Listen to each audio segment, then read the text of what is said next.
Hi guys! Welcome back to my channel. So first of all, I would like to apologize kasi ngayon lang ulit nakapag-vlog kasi busy sa schoolworks.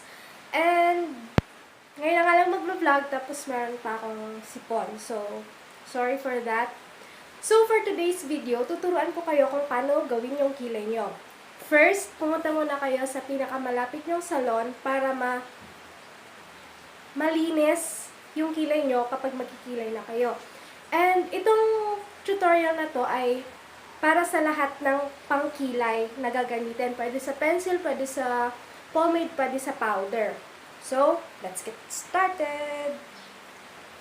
So first, you're going to underline your brows muna. Starting ka dito with a soft hand. Start mo siyang i-underline ng ganyan. It's okay kung hindi mo na nagpapakita yung color or yung pigment kasi later on, pag brush mo yan, magkakaroon tayo ng gradient effect.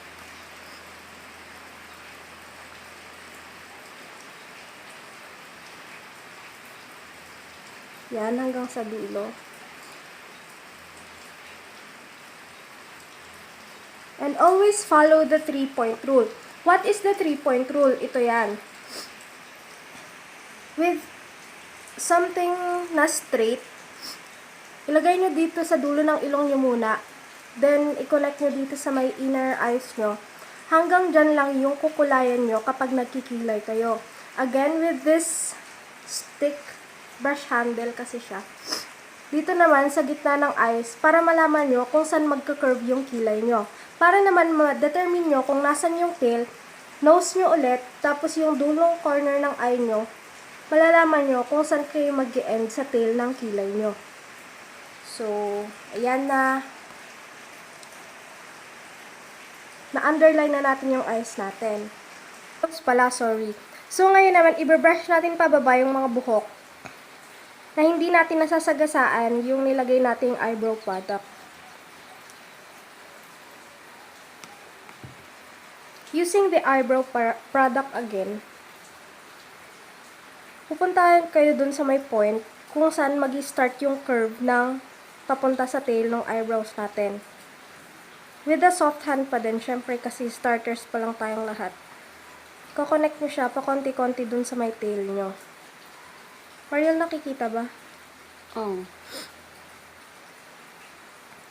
I-imitate nyo lang yung strands ng buhok nyo. Ngayon, pag natapos nyo lang kulayan yung part na yan, pupunta na tayo dito sa may upper part ng kilay natin. Ayan, so I was saying, pagkatapos nyo i-underline yung eyebrows nyo, then i-fill in mula dito sa curve, papunta sa tail, puproceed naman tayo sa part na to ng kilay. So, ang madalas kong ginagawa, soft hand lang yung dito sa part na to. Kasi hindi maganda yung hindi mukhang natural na kilay. Saka wag nyo din i-fill yung ng color, yung part na nandito. Kasi magmumukhang drawing lang yung kilay nyo. So, ngayon naman, i-blend na natin siya using a spoolie. Sa pag-blend ng eyebrow product, pataas muna. Tapos, wag nyo sasagasaan yung product na nandito sa top part ng ating kilay. Upward, upward. Pagdating dito sa tail, ganun mo siya. Kung gusto niyo ng mas matusok dito, gagamit naman kayo ng angle brush para mas precise yung kanyang tail.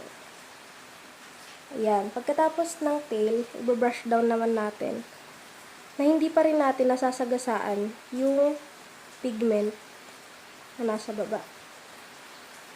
So, ayan, ganyan ako magkilay. It's up to you kung concealer ka pa or hindi na. Pero ako kasi masaya na ako sa ganyan. Tapos, gagawin ko lang yung aking kabilang kilay and I'll be back. So, ayan guys, ganito ko gawin yung kilay ko. Sana makatulong sa inyo. Kung hindi man kayo na-satisfy, you can watch other beauty vloggers. Pero kung naging helpful to sa inyo, don't forget to hit the thumbs up and subscribe to my channel and hit the notification bell para maging notified kayo every time na meron akong bagong video. I hope you like it. Bye!